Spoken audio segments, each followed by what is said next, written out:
O microfone está desligando. Bem, a gente vai falar agora sobre um tema muito importante, que é a psicossomática, um tema que atravessa a nossa clínica. Todo mundo que faz clínica aqui sabe que é um desafio muito grande atender pacientes que são psicossomáticos, porque são sintomas bem contemporâneos, é claro, não são novos, porque a histeria está aí já há muito tempo, né? Inclusive inaugurou a psicanálise, mas tem um componente que a gente vai falar hoje, que é a questão da falta de sentido que esses sintomas têm, da dificuldade de se construir e elaborar um sentido que dê conta desses sintomas, que o sujeito possa se apropriar dele, ter uma narrativa sobre o seu sintoma, né? Chega com algo mudo, né? O corpo fala por si, né? Então, esse desafio nosso agora é falar sobre o mal-estar no corpo e como que a nossa clínica pode construir e estericizar o sujeito para que a psicanálise, então, possa ser viabilizada nesse contexto, né? E para fazer essa reflexão e esse trabalho conosco, nós vamos receber aqui a Márcia Teixeira, ela que tem como formação a pedagogia, filosofia e teologia, tem pós-graduação em psicanálise, psicopedagogia, educação em saúde mental e ciências das religiões. Atua na clínica psicanalítica como analista e supervisora. Ministra aulas e cursos de psicanálise em diversas instituições. Também é idealizadora e coordenadora de estudos em psicanálise do Instituto Ciência. Muito obrigado, Márcia, por ter recebido o nosso convite e ter acolhido, viu? Muito obrigado.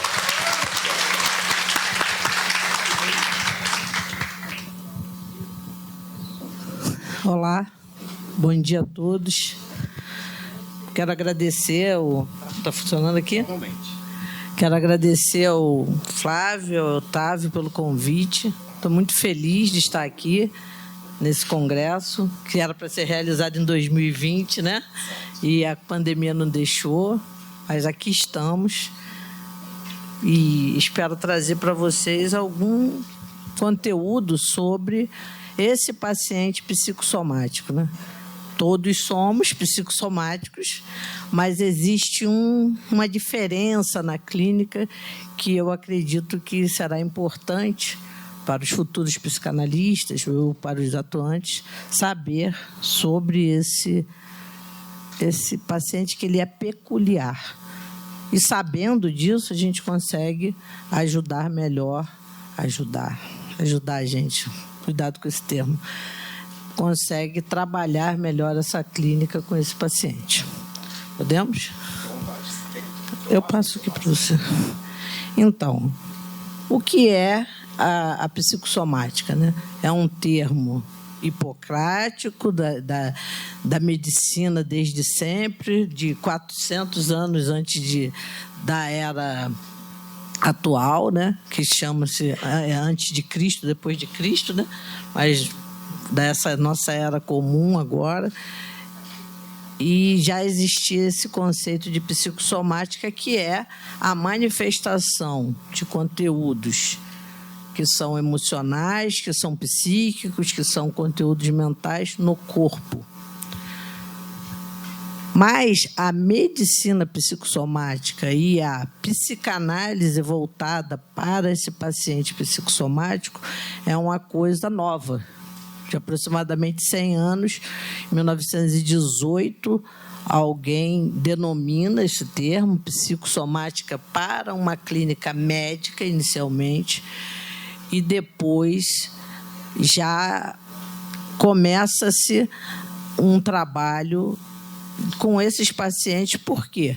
Porque a gente está vindo de um período onde o positivismo se impõe, onde não existia essa ligação da mente com o corpo, onde o que era do corpo, e que prevaleceu por muito tempo. Quem tiver a oportunidade de ir, eu tive o privilégio de ir lá no Museu da Loucura, em Barbacena, e você vai ver as ferramentas para fazer uma lobotomia, e que isso foi feito aqui no Brasil, mesmo depois de já ter um núcleo de médicos e psicanalistas, que, inclusive, essa visão da psicossomática chega ao Brasil através de psicanalistas no Rio de Janeiro, nos anos 1950. Olha como é que é recente isso. É tão recente que, se você olhar a história, nos anos 1970, muitas mulheres que tinham um sintoma de fibromialgia foram internadas como loucas. Por quê? Porque, se eu olho somente para o corpo, e esse corpo vai a um exame clínico, né, cada vez mais sofisticado hoje, né? Imagina, vai para um PET scan, se bobear, vai descobrir até a cor da aura do sujeito dela. Mas não vai aparecer. É algo que é pulsional e que vai se converter diretamente no corpo, mas não como conversão histérica. Há uma diferença, porque você vai falar para mim, não, então, mas o neurótico não psicossomatiza? Sim, todos nós psicossomatizamos. Toda vez que nós estamos doentes, não existe uma separação. E os teóricos da psicossomática batem nessa tecla. Não existe uma separação corpo-psique, né? Psicossoma, psique e soma, mente e corpo. Não, tudo funciona em conjunto. Se você não acorda bem porque passou mal ontem, porque comeu uma comida que não te fez bem, você também vai falar, estou desanimado. Não vou para lugar nenhum, não. Eu passei mal, então eu não estou animado para ir, eu não estou com energia para ir. Mesmo que você já tenha tomado um remédio, já tenha curado aquela questão física, biológica, fisiológica. Mas a sua psique está... Nossa, eu passei tão mal que eu nem vou me animar de sair. Mas você ainda está passando mal? Não, eu estou bem. Mas eu estou bem, mas eu não estou bem, entendeu? Então, isso acontece. Então, no neurótico, ontem nós estamos num minicurso sobre as estruturas clínicas, e o neurótico faz a conversão histérica. E essa conversão histérica, eu já estou pulando tudo aqui, tá? Não esquenta a cabeça, não. Eu estou com tempo? Se eu tiver com tempo, aí eu vou seguir aqui o roteiro. Mas estou tentando sintetizar, até para dar tempo para o pessoal também perguntar alguma coisa, né? E aí, o neurótico ele pode fazer uma conversão histérica no corpo. Mas onde acontecer a conversão histérica, vai haver uma erogenização desse local do corpo, independente das zonas erógenas que a gente aprende lá nas fases do desenvolvimento. Não vou... mas boca, uretra, ânus, etc., genital, não. Você pode ter uma conversão histérica no órgão interno. Você pode ter uma conversão histérica na perna, na mão. Na O é um caso clássico, né, de conversão histérica. Só que, quando esse neurótico faz uma conversão histérica, ele consegue associar, ele consegue simbolizar esse lugar que trouxe ele aquele sintoma. Trouxe a ele aquele sintoma. Então, ele vai falar assim, quando aconteceu tal coisa, porque eu estava dessa maneira, quando, sei lá, um luto, um trauma, um aborrecimento, alguma coisa, uma alegria muito grande. Não, eu estava muito feliz e tive uma questão no corpo. Mas ele vai conseguir associar isso. Ele vai fazer essa ligação. Qual é a diferença desse paciente, dessa psicossomática? Ele não faz essa associação. Então, nós vamos ver aqui nos slides, eu estou fazendo um panorama de tudo e depois a gente segue aqui essa sequência dos slides. Você vai perceber que ele vai chegar e vai falar, olha, o médico me mandou aqui.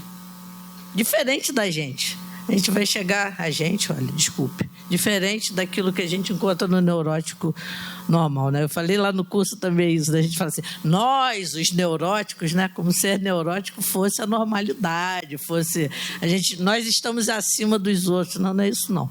Mas na neurose, o que acontece? A gente vai ao analista e chega lá e tem uma queixa. Não, olha... Eu estou assim desde que aconteceu tal coisa, eu não sei o que está acontecendo, eu estou me sentindo mal. O paciente psicossomático, não. Esse paciente, geralmente, ele vai chegar na clínica porque o médico mandou. E porque ele já fez todos os exames possíveis, já fez todas as intervenções médicas e não achou nada. Ele vai falar, olha, você precisa ir a um psicólogo, um psicanalista, precisa fazer uma terapia. E ele vai chegar e vai falar assim, qual é a nossa pergunta clássica, né, de psicanalista? O que te trouxe até aqui? Aí ele vai falar, o doutor fulano falou que eu tinha que vir aqui. Eu não sei nem o que eu estou fazendo aqui, mas eu estou aqui. Ele falou que eu tinha que vir, eu venho, então você vai me curar? Porque ele vai pensar na psicanálise, não como a gente pensa na psicanálise. Algo que a gente vai tratar e vai falar, até numa distorção, né? Quando o paciente chega e fala, vem aqui, que é para falar sobre sexo, né? Porque vocês, psicanalistas, só falam sobre sexo. Já tive um paciente que falou isso para mim. Falei, não, se você quiser falar sobre isso, você fica à vontade, é a associação livre. Mas esse paciente, ele não vai chegar dessa forma. Ele vai pensar que nós somos mais um tipo de intervenção medicamentosa para o problema que ele apresenta. E o que é que eu tenho que fazer? E ele vai trazer exames, vai trazer radiografias, vai trazer a ressonância, vai mostrar, olha, fiz esses exames, tome esse remédio, já fui em tal médico, você vai me mandar para outro especialista? É essa a visão que ele tem, porque ele não associa aquilo que ele sente no corpo com qualquer questão simbólica, afetiva. Ele não tem esse lugar. Mas vamos lá, falei daqui do início da psicossomática. O que é, em síntese? Uma ideologia sobre a saúde, o adoecer e sobre as práticas de saúde. Um campo de pesquisa sobre esses fatos e, ao mesmo tempo, uma prática, a prática da medicina integral. Então, quando surge o movimento psicossomático dentro da medicina, era para retirar da medicina esse lugar apenas de tratar o corpo, desqualificando qualquer sintoma que fosse psíquico. Não, por isso que até hoje, quando alguém está em depressão, quando alguém tem ansiedade, quando alguém passa por um transtorno de pânico, uma crise de pânico, transtorno está um termo da psiquiatria, não um termo que a gente usa na psicanálise, mas eu preciso apresentar para vocês, né, exemplificar para vocês. As pessoas falam o quê? Isso é frescura. No meu tempo, curava isso com uma surra. No meu tempo, curava isso trabalhando. No meu tempo, não é? É sempre uma coisa que é do corpo e vai ser curada no corpo. Toma um chá. Eu brinco muito, né? Costumo falar isso, que a minha sogra é uma senhora de 84 anos, e para tudo que a gente passa a mão, ela fala assim, toma chá de boldo. Tô com dor de cabeça. Não, toma boldo. Boldo é bom. Tô com uma coisa do jeito, toma boldo. Então, talvez, né? O fulano está deprimido. Toma um boldo. Toma boldo que vai resolver. Por quê? Eu fiz essa brincadeira, mas por quê? Porque as pessoas pensam que você vai ser medicado, e aí entra uma questão complexa também, porque se esse paciente apresenta um sintoma no corpo, e, de fato, ele apresenta. E, de fato, esse sintoma pode levá-lo, inclusive, a óbito. Não é uma coisa que não acontece. Acontece. Ele tem uma gastrite, ele tem um refluxo, ele tem uma tosse, um pigarro, ele tem uma coluna que trava de vez em quando, ou sempre. Ele tem uma paralisia. Só que em todas as pesquisas médicas que fazem, não descobrem uma causa para aquilo. Por quê? Porque é um fenômeno psicossomático, que normalmente falaríamos que era uma conversão histérica. No entanto, esse termo, conversão histérica, embora seja isso, não faz sentido nenhum para esse paciente. Então, a ideia de se tratar isso e a ideia de uma medicina, primeiramente, né, pensando na psicossomática, como uma medicina que inclui a psique no cuidado do corpo, não separa, ou melhor, não desqualifica a psique, porque ainda hoje, 2023, você vai encontrar alguns profissionais da medicina que vão desqualificar esse lugar. Você fala, não, toma um remédio. Vamos usar farmacologia. Tudo bem, ele precisa tomar um remédio porque ele tem uma gastrite. Mas talvez essa gastrite seja um sintoma que ele não sabe porque tem, que não existe explicação médica para o que tem, mas que ele a vida inteira vai tomar um remédio, um fármaco, que causará nessa pessoa um efeito colateral, porque não existe remédio bom, né?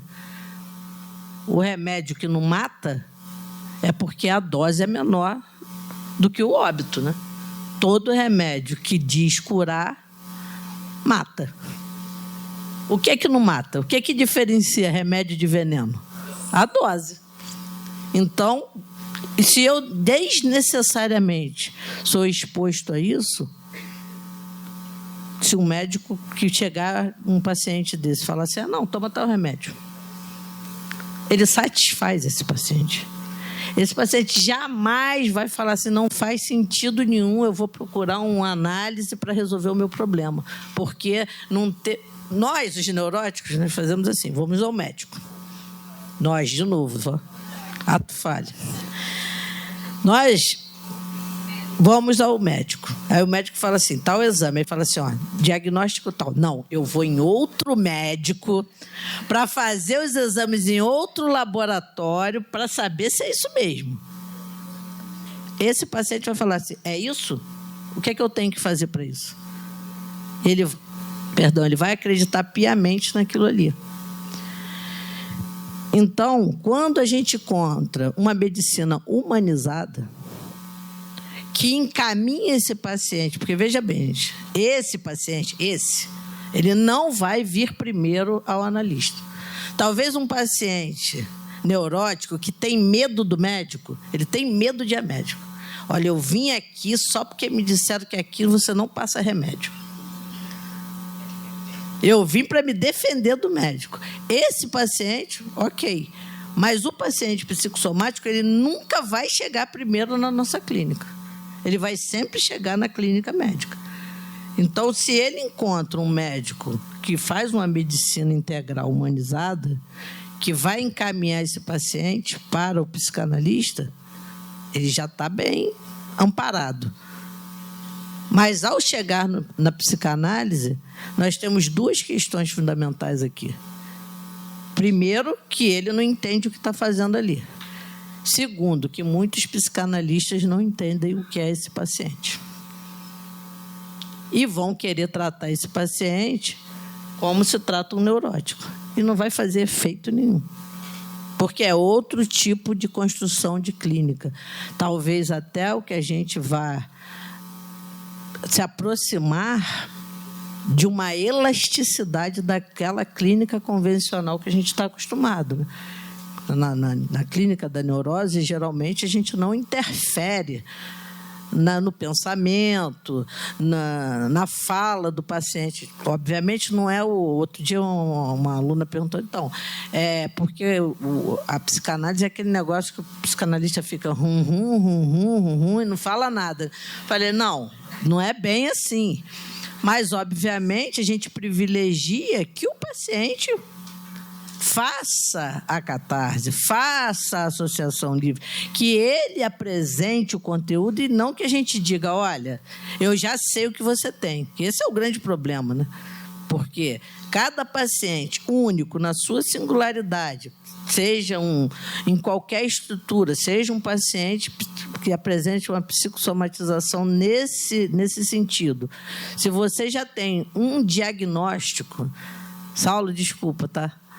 Diagnóstico, eu vou falar assim, não tem diagnóstico, né, gente? O máximo que a gente pode ter é um prognóstico. Aí o pessoal vai falar, não, mas prognóstico é aquele negócio de mística. Não, gente, é porque você vai trabalhar em psicanálise não com um diagnóstico fechado. Isso é da medicina. Você vai trabalhar em psicanálise principalmente com hipóteses. E hipóteses são coisas que você vai corroborar ou refutar. Então, não tem um saber, olha, já sei o que você tem. Geralmente, hoje, né, Dr. Google é muito mais eficiente que qualquer coisa. Aí o paciente tinha que dizer, não, já pesquisei, o que eu tenho é isso. Se você entrar nessa, você vai falar, então, depressão, trata assim. Ansiedade, trata assim. Conversão histérica, trata assim. Fobia, trata assim. Você vai ter que ter esse zelo com qualquer paciente, não apenas com esse aqui. Esse conceito de medicina psicossomática, ele integra 3 perspectivas. A doença como dimensão psicológica, a relação médico-paciente com seus múltiplos desdobramentos, inclusive tem vários autores da psicanálise que trazem essa abordagem, inclusive pioneiros numa abordagem que aí é diferente disso aqui, mas eu só vou citar, que são os cuidados paliativos. Há uma visão equivocada, né, do cuidado paliativo, que fala assim, não, é preparar o paciente para morrer, não. É preparar o paciente para viver enquanto ele tiver vida. Cuidado paliativo não é preparar alguém para morrer, então, vai morrer em casa. Não é isso não, gente. Vai viver em casa, ou no hospital, ou onde ele estiver, até morrer. Mas não é preparar para morrer. É preparar para viver o tempo que tem de vida, né? Então, essa relação, a ação terapêutica voltada para a pessoa do doente, entendido como um todo, biopsicossocial, né? E aí traz aquele mote clássico, né? De tratar a doença, de tratar o doente, não a doença. O médico trata a doença. O que você tem? Dor de cabeça, vomitei, diarreia, não sei o quê, virose. Tal remédio, tal, né? Diagnóstico clássico, virose. E aí é tal... Na época da pandemia era muito interessante, né? Não é uma crítica, mas de fato às vezes acontecia. Você ia no médico, estou com tal Covid. Azitromicina, ivermectina, não sei o quê, toma. Não sei qual é o sentido de tomar ivermectina para Covid, mas tudo bem. Vai que tinha um sintoma, né, de chamar o parasita, mas tudo bem. E aí trata a doença. O médico que é humanizado, ele vai falar assim, mesmo quando você está doente, ele vai falar assim, olha, de fato você está doente, mas se você fizesse uma terapia, isso ajudaria muito, auxiliaria muito na recuperação dessa doença, mesmo quando se está doente. Mas esse caso aqui é outro. Se está doente de outra forma. Então, o paciente ele não pode ser encarado como uma máquina, como um quadro clínico, como aquele retrato do homem deitado no leite. Quem é esse? Aquele papelzinho assim na cama, né? Fulano de tal, tantos anos, sei o quê. Está no leito tal. Leito 05. Paciente, não é? O pessoal que trabalha na medicina, na enfermagem. Paciente 05, hein? Está na hora da medicação. E aqui, na psicossomática, eles vão dizer que eles não olham o paciente como esse paciente. Eles olham o paciente como um quadro impressionista, onde você vê o paciente, mas vê ele rodeado pelo lar, pelo trabalho, pelos parentes, pelas alegrias. Ou seja, aquela pessoa que está ali, E aí a gente também tem que ter outro cuidado, inclusive os psicanalistas têm um olhar, mas está doente por quê? Ah, porque trabalhou muito, coitado. Está doente por quê? Não, coma alcoólica. Ah, deixa aí. Mas o que faz aquele cara aí chegar a uma coma alcoólica? Ele consumir tanto bebida alcoólica a chegar ao ponto de um coma alcoólico.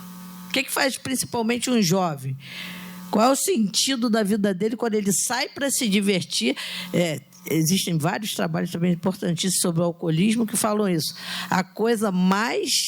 A droga que, inclusive, mais causa dependência no Brasil é o álcool, não é a cocaína, não é o crack, não é o êxtase.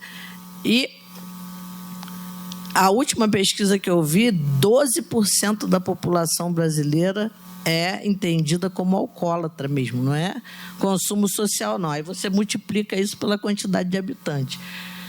Então, você precisa olhar aquela pessoa não como drogado, não como... Ah, esse cara aqui tem cirrose. Por quê? Ah, não, porque tem um problema de medicação, que ele bebeu muito tempo, né?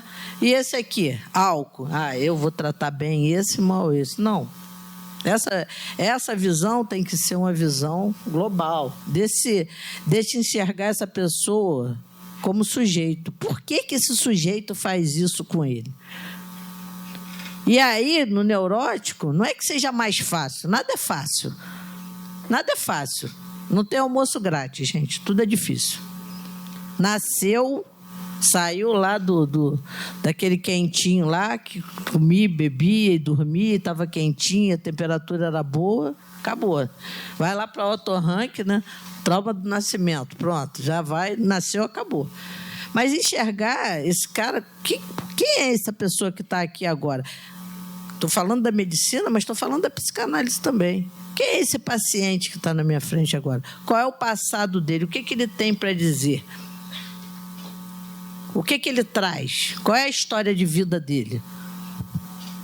Isso é alguém que cuida de uma forma humanizada. Não é psicanálise humanista, não, hein, gente? Não confunde, não. É Freud mesmo. Não é isso, não. Mas tem essa linha também, tem essa corrente, eu respeito. A psicanálise é uma ciência. Eu botei uma interrogação ali provocativa, né? Porque é ciência ou é bobagem? Não sei, mas faz efeito para muita gente. Que é uma ciência em função do inconsciente. A medicina psicossomática é uma ciência, um estudo da relação corpo e mente. Isso eu já falei, eu não vou ficar me prendendo muito nos slides. E aí, olha aí, quem aparece? A própria esfinge, né?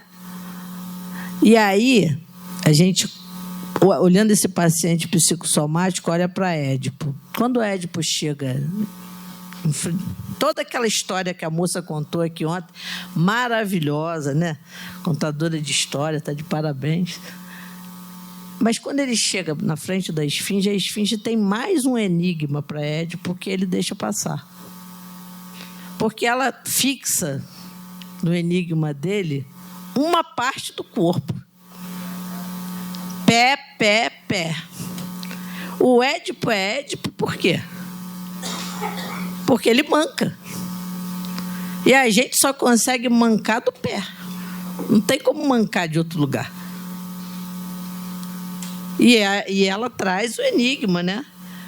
Quem é tendo uma só voz tem às vezes 2 pés, às vezes 3, às vezes 4. Quanto mais débil é, mais pés tem, né?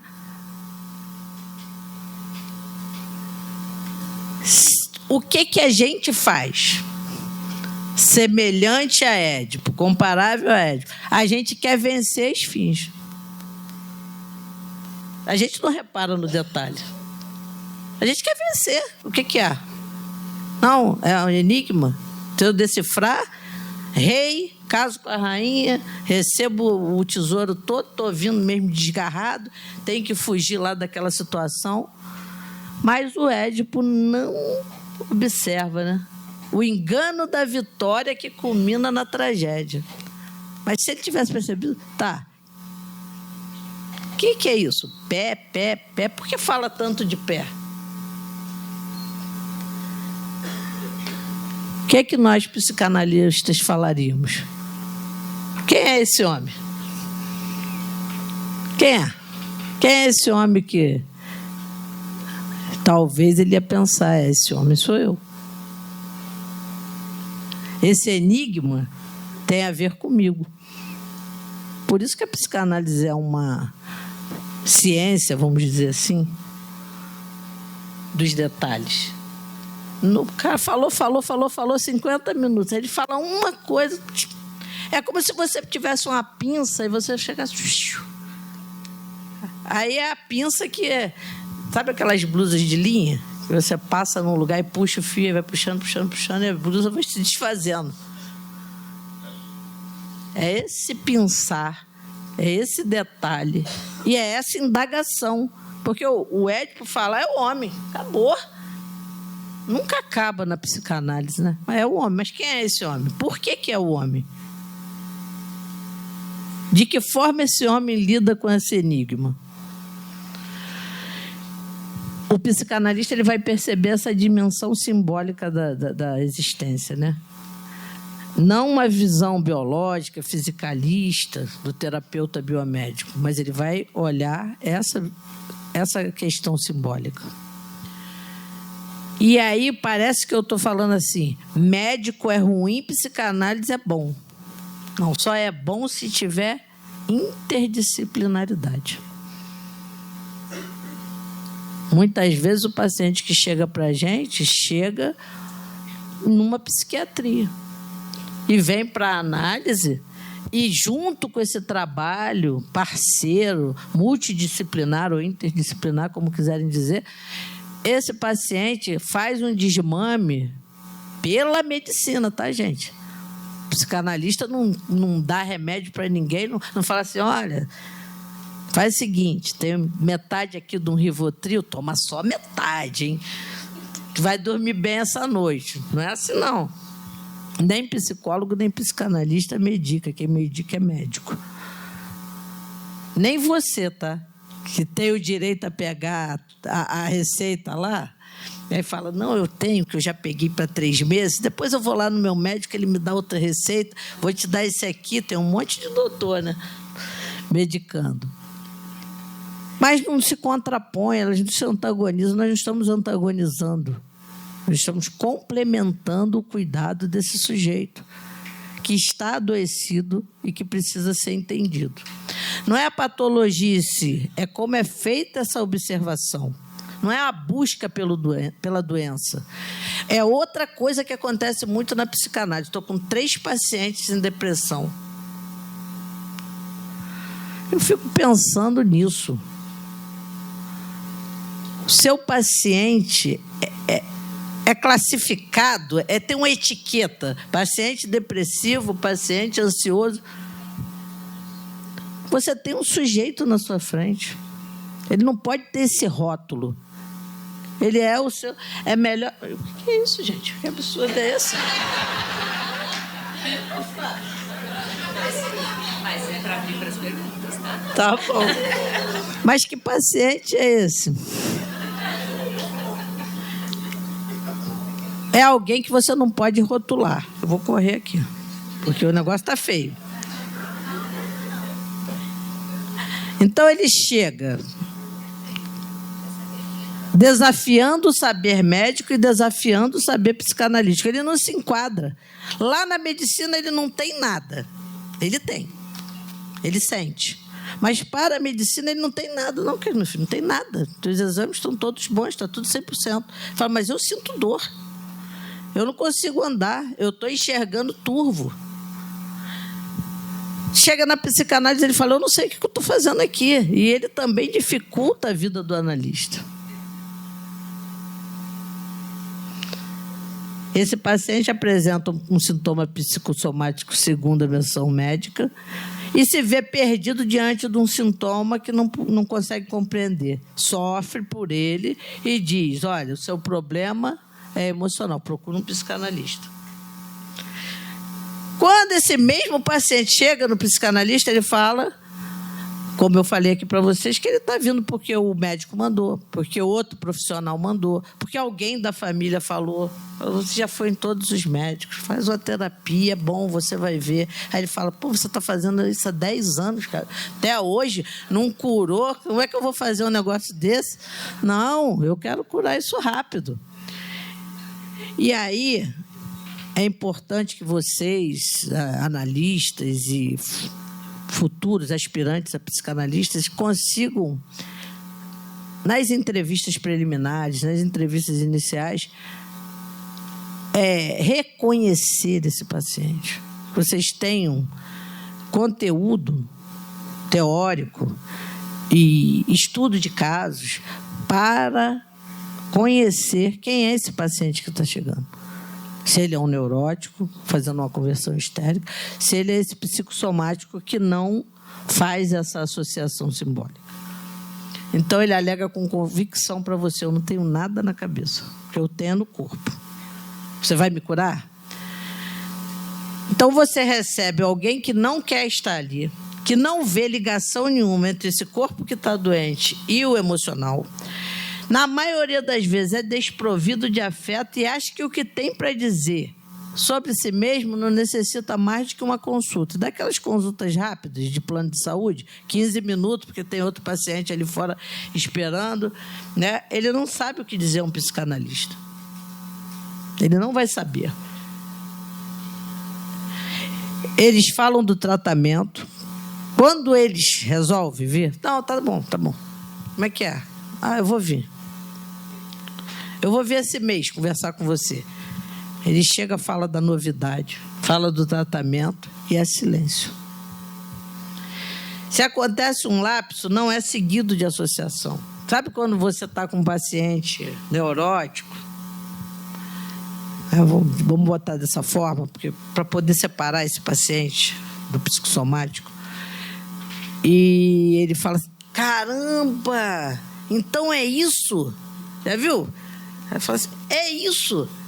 Sempre foi isso. Como é que eu nunca soube disso? Você sabia disso? Aí, às vezes, o psicanalista fala assim, desde o dia que você chegou aqui. E não me falou nada. Mas não ia adiantar te falar. Esse paciente nunca vai fazer essa ligação.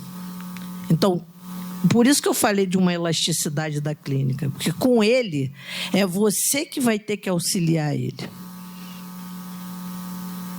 Eu dei um exemplo, o pessoal que gosta de música aí vai entender esse exemplo. Mas tem que gostar de música e ter assim, uns aninhos de estrada, porque senão não vai saber o que é. Quem lembra do disco de vinil? Agora está na moda de novo, né? Tem uma vitrola, não sei o quê. Vitrola, gente. Agora eu denunciei toda cinquentenária, né? E aí você botava um disco para tocar uma faixa. E aí, na sua cabeça, você conhecia a música que estava tocando ali, né? Naquela faixa. Vê aí uma música que vocês... Cada um vai pensar uma música. Se tivesse um balãozinho de história em quadrinho, cada um estava pensando numa música aqui. Vê como é que é a subjetividade?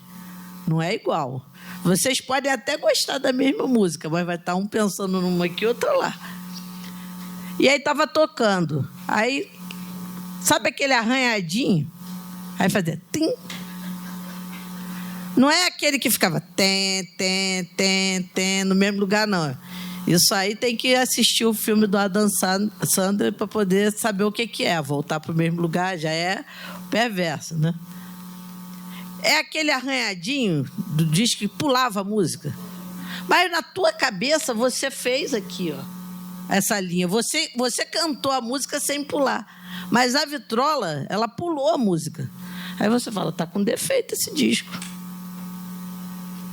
Então, o neurótico, quando ele associa, quando ele consegue produzir essa associação, ele toca a música toda, mesmo que ela pule. Vamos dizer que isso fosse o sintoma do neurótico.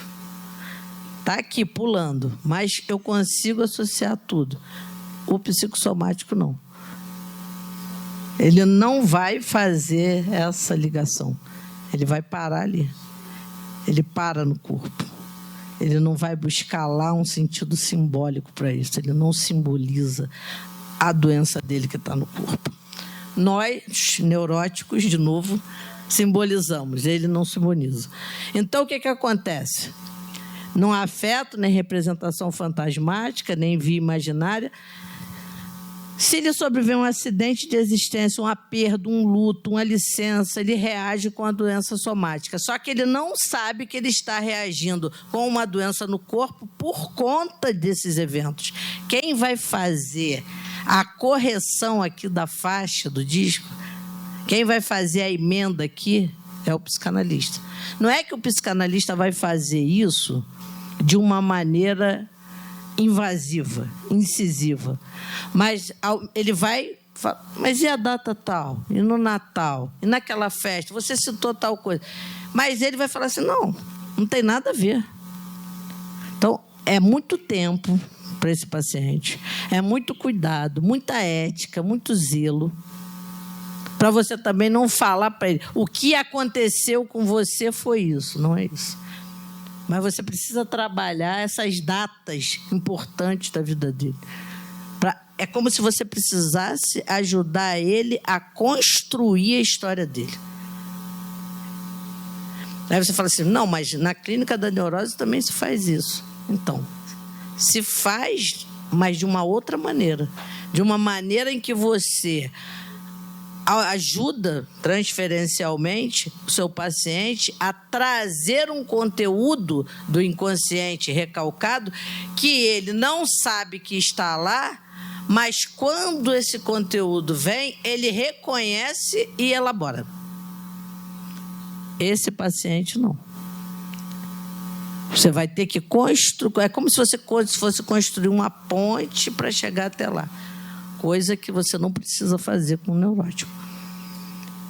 No neurótico, isso vai vir insight. Isso vai, em algum momento, isso vai escapar. Nesse paciente, não. Então, é um paciente muito difícil, né? Eu vou passar aqui, depois eu mando, podem me solicitar o material, eu mando para vocês. Então, ele é um paciente que admite uma diferença de manifestação histérica na medida que o fenômeno somático não se consegue pelos meios mediais. É um empobrecimento de associação, de sonho. Esse paciente quase não sonha. Sabe aquela coisa que você leva o sonho? Sonhei com a coisa, né, que não tinha nada a ver. Esse cara ele não tem essa construção de sonho, de ato falho, de construir e decodificar. Ele não consegue. A via biológica admite uma história, mas essa história está ligada a vivências traumáticas, cujo protótipo é a perda do objeto ou algo imaginariamente que lhe corresponda. É uma via anatômica. Se houve paralisia, por exemplo, encontra-se também o seu substrato fisiopatológico, entendeu? Relaciona-se intimamente as noções de retenção, de descarga, ato. Ou seja, retenção, descarga, ato. Não tem simbolização, vai direto para o corpo. Mas a conversão de histérica vai direto para o corpo. Eu vou sempre bater nessa tecla. A conversão histérica vai direto para o corpo, mas eu consigo simbolizar. O fenômeno psicossomático vai direto para o corpo, mas eu não consigo simbolizar. Tem um pensamento operatório, quem é da educação, Piaget. É como que fosse um pensamento operatório, é como se fosse uma quebra ali na aprendizagem. É como se fosse uma quebra cognitiva. Sabe, eu aprendi, eu consigo ver até aqui, mas daqui para frente eu não consigo. Eu não consigo fazer esse link, essa ligação. É como se fosse, nessa perspectiva de Piaget, é como se o paciente psicossomático fosse como o bebê, sensório-motor, né? Ele só sente no corpo. O bebê, ele vai entender a linguagem só do corpo e dos sons, né? Você fala com o bebê, meu bebezinho, não sei o que, ele ri. Aí você fala com o bebê, para de fazer isso, não sei o que, ele chora. Outro dia uma pessoa estava perto de um bebê e quando vai espirrar, espirra com muita... né? A criança começou a chorar porque ela não entende aquele som como afeto, como amor. Entende como um afeto agressivo.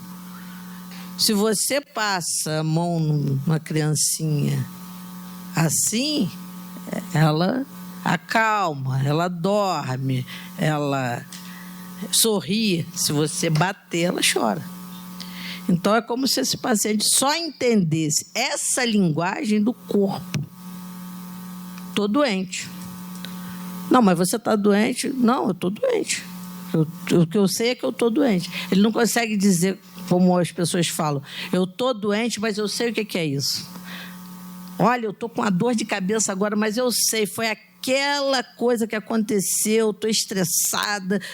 Ele não vai falar isso. Ele não vai falar, eu estou estressado. Ele vai falar assim, eu estava trabalhando no meu dia normal.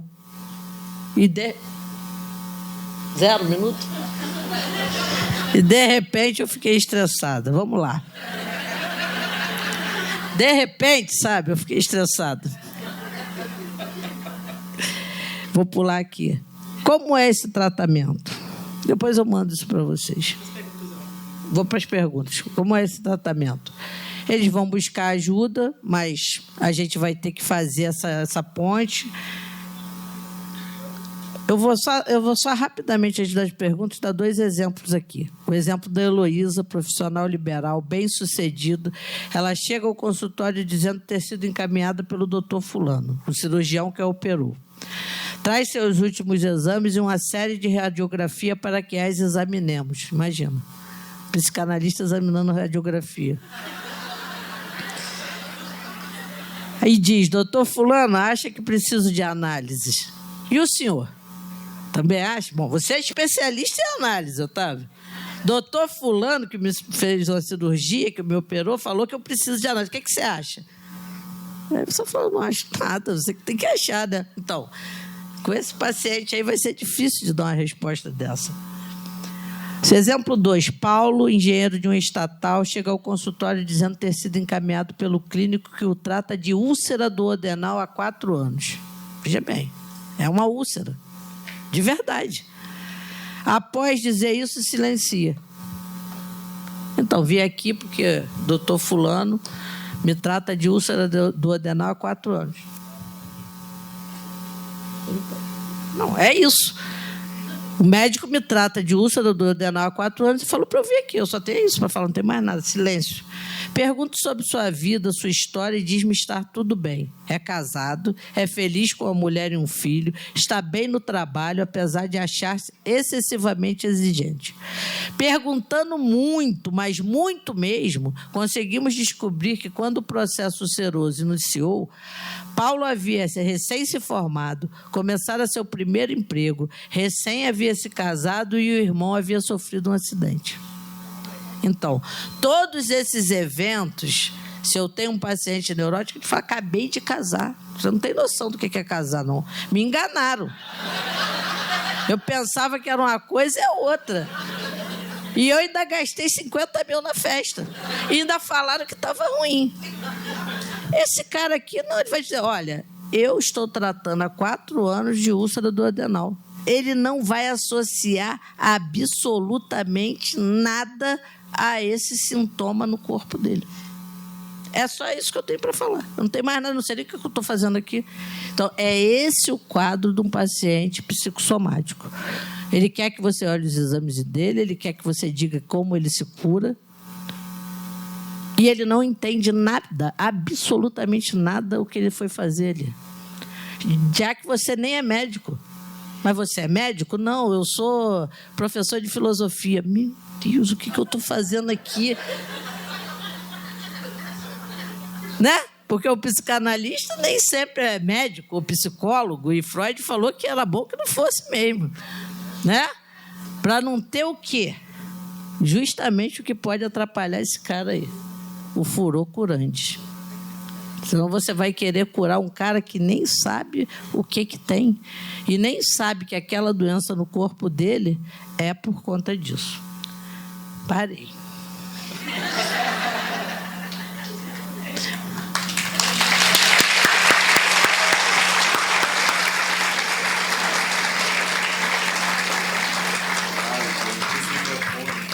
Eu só queria falar isso aqui, ó. Dedicação, estudo, pesquisa, supervisão. Olha, dedicação, estudo, pesquisa, supervisão farão com que o analista esteja capacitado a ouvir esse paciente com paciência, o tempo que for necessário, a fim de que chegue um momento que a relação entre o paciente e sua doença traga significações ao ponto do paciente declarar o que declarou para a psicanalista Juliana Borges: não tenho mágoa da minha doença.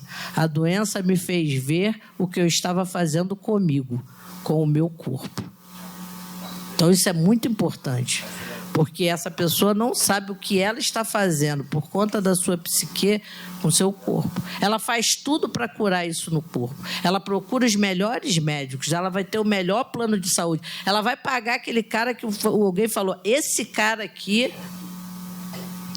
Mas ela não vai saber que o mal que ela está fazendo para o corpo dela é uma questão sintomática relacionada ao afeto, porque ela não consegue simbolizar. Fiquem atentos a esse paciente quando chegar à clínica de vocês. Pronto. Obrigado, gente. Bom, Márcia, de forma nenhuma a gente gostaria de cortar a sua palestra hoje, mas tá muito boa, com certeza. Mas a gente precisa, por causa do tempo, né? Ainda não tem, porque a gente vai fazer uma rodada aqui, né? Vai ser oral, as perguntas que fica mais rápido, mais interativo, mais dinâmico, né? Poder falar à vontade. A gente vai emendar assim, a palestra e a mesa, vai ter que ser, né? Claro, mas porque não tem como a gente fazer esses intervalos. A gente vai até 12:30, pode ser? Tá? 12:30. Ótimo. Aqui a gente volta às 14 horas em ponto. A gente vai estar aqui. Cuidado, vocês não atrasem, porque a gente vai ter, né? Ter os lugares, etc., que não podem ser guardados. Márcia, antes de a gente fazer essas perguntas, tem algumas questões que eu queria orientar, que eu mesmo anotei e eu mesmo gostaria de fazer com você essa interlocução, que você pensasse um pouquinho sobre isso e comentasse também com as perguntas. A gente faz em bloco, né, de 3 perguntas e fica mais fácil, mais rápido, né, mais objetivo. Assim, tem uma questão interessante, porque essa é uma área que me interessa bastante, porque ela é bem contemporânea, está na clínica de fato mesmo, diariamente, esse problema, essa questão, que interpela a gente o tempo todo, né? Como se resolver, como se dar andamento, como se conduzir a análise de alguém que traz um fenômeno que fala por si, entre aspas, né? Porque essa é a ideia, né? Não tem que dizer nada, né? Eu estou aqui, olha, está aqui, meu fenômeno aqui está no corpo e ele diz. Então leia, né? Essa é a ideia. E que, bem, aonde a gente esperaria uma angústia, que é do neurótico, né? Você espera uma angústia, mas ela não vem. O corpo está dizendo em algum lugar, né? A libido orientou a opção de morte. Disse aqui que tem que ser. Você está indo na linha do Deju mesmo.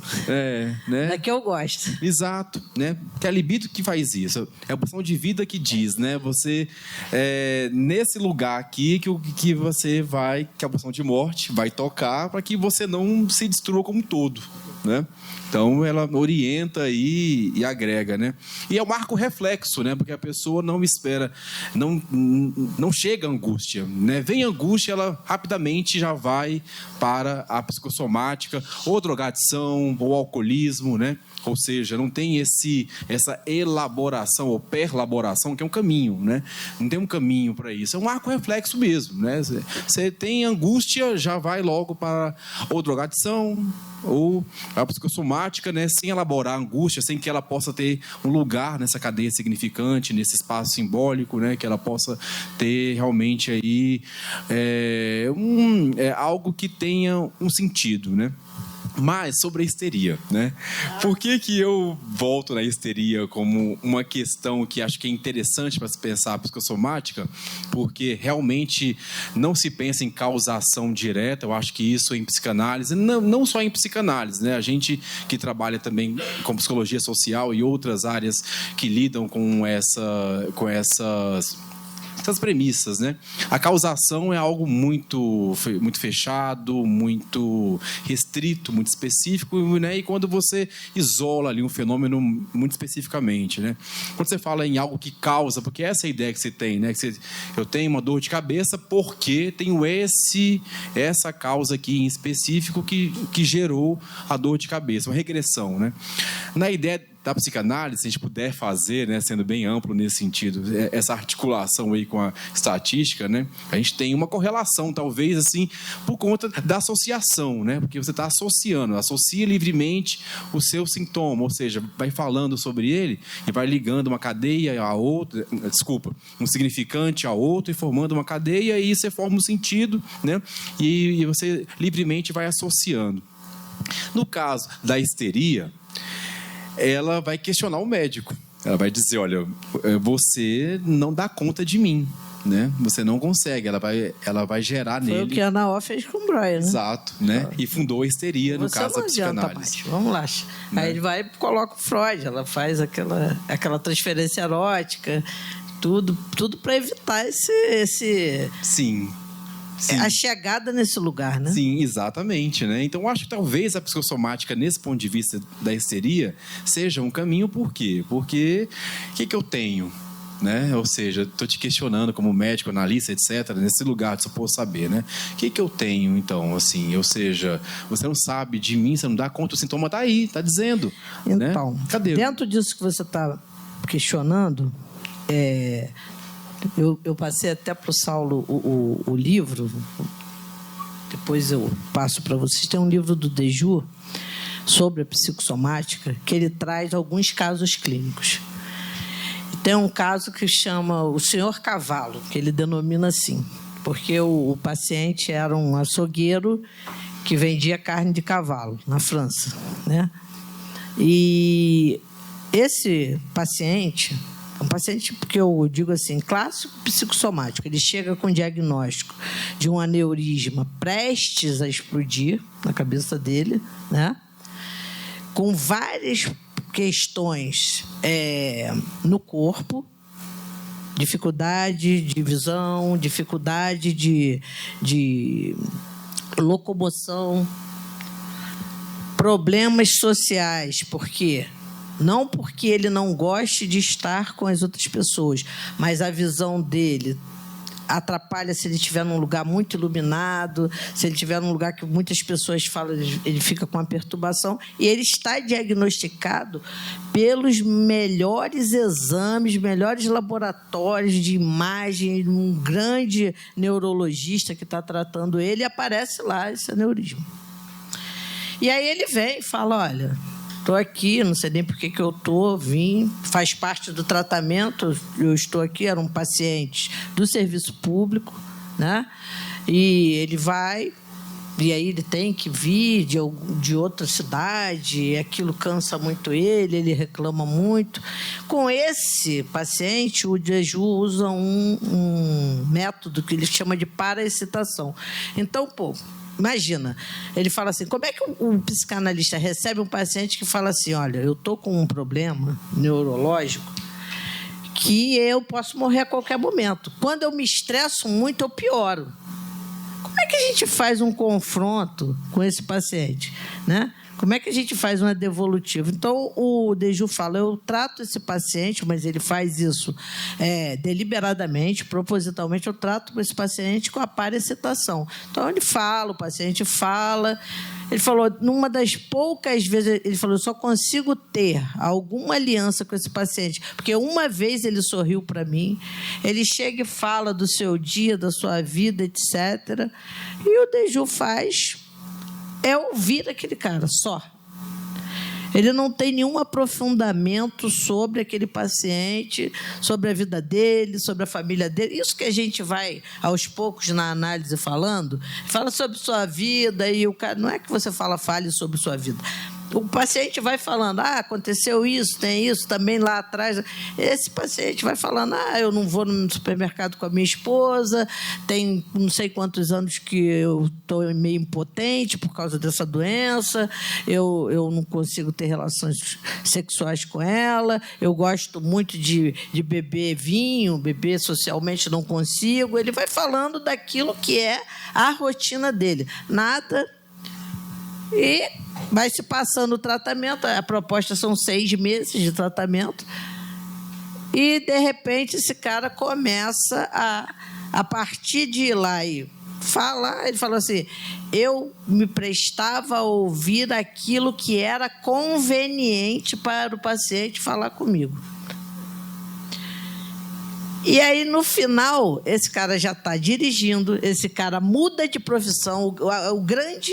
O grande ponto que aparece ali é quando ele muda de profissão. Ele deixa os negócios da família e vai ser corretor de imóveis. Aí ele fala assim, então, eu fico preocupado com as pessoas que estão se endividando para comprar os imóveis, etc. E o Deju fala assim, então, essa sua forma de tratar o seu paciente, de querer, o seu cliente, porque ele falava, eu quero saber da vida do meu cliente. Se ele vai ter condições, se ele não vai se endividar, se está na margem dele conseguir pagar essa mensalidade. Então, o Deju, a única vez que o Deju faz uma associação com ele, assim, daquilo que seria a psicanálise para o que ele atua, ele fala, então, é isso que a gente faz com os nossos pacientes. A gente quer saber da vida do paciente, quer saber o que aconteceu. E esse cara volta, vai ao mercado com a mulher, passa a ter uma vida sexual normal, começa a frequentar festas, passa pelo trauma de um assalto, onde levam o carro dele, largam num bosque lá na França. O filho ou a filha, agora se não me engano, está para passar tipo num Enem, e ele passa por esse trauma, e aí o Deju fala assim, o Deju é um médico, e ele fala assim, então, faz novamente os exames e traz para mim, para a gente finalizar. Então, quando ele traz os exames, o resultado é que aquilo que era comprovadamente por vários exames um aneurisma, a explicação, porque o Deju vai falar assim, existia de fato um aneurisma, existia todas a sintomatologia desse aneurisma, só que quando chega, sumiu. Não tem mais aneurisma, não tem mais sintoma, não tem mais nada. E a resposta que o neurologista dá é não, isso é um artefato. Né? Tem um psicanalista do Rio que tem uma amiga que recebeu um diagnóstico neurológico. A partir do momento que ela recebeu o diagnóstico neurológico, ela se prepara para uma cirurgia. Naquele momento, ela para de andar, começa a andar de cadeira de rodas, faz todos os exames. Aí, antes de fazer a cirurgia, por algum motivo, o médico vai olhar lá o exame novamente, aí vê que aquilo que aparece lá no exame dela era a setinha do mouse. Mas olha a conversão histérica. Sim. Depende do fenômeno físico.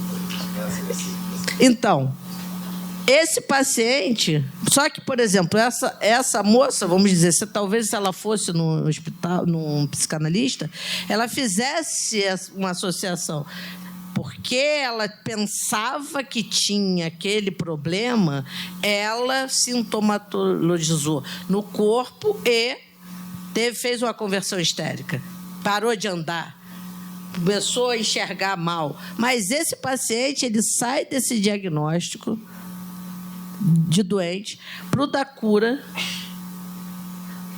sem fazer qualquer tipo de associação. O Deju fala, não conheço absolutamente esse paciente. Então, é isso que é o paciente psicossomático. Ele está apresentando um sintoma de fato ele está apresentando um sintoma. E ele reverte isso. Mas não é como na conversão histérica, que quando... eu sempre cito o caso do Homem dos Ratos, né?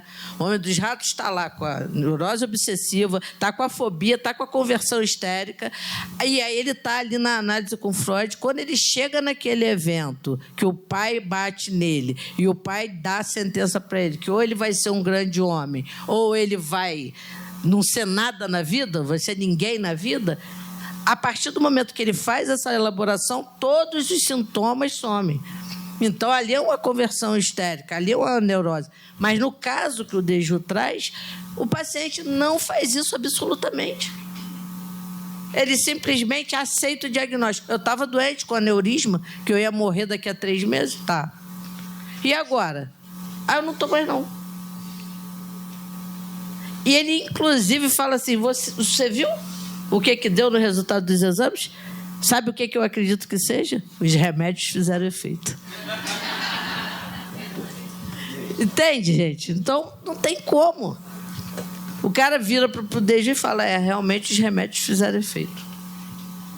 Para ele não existiu uma histeria ali. Para ele existiu uma doença que... em determinado momento, talvez até ele fale assim, talvez porque eu tivesse vindo aqui conversar com você, ajudou. Mas eu era doente e fiquei bom. Porque elaborou analiticamente? Não. Porque eu recebi algum tipo de método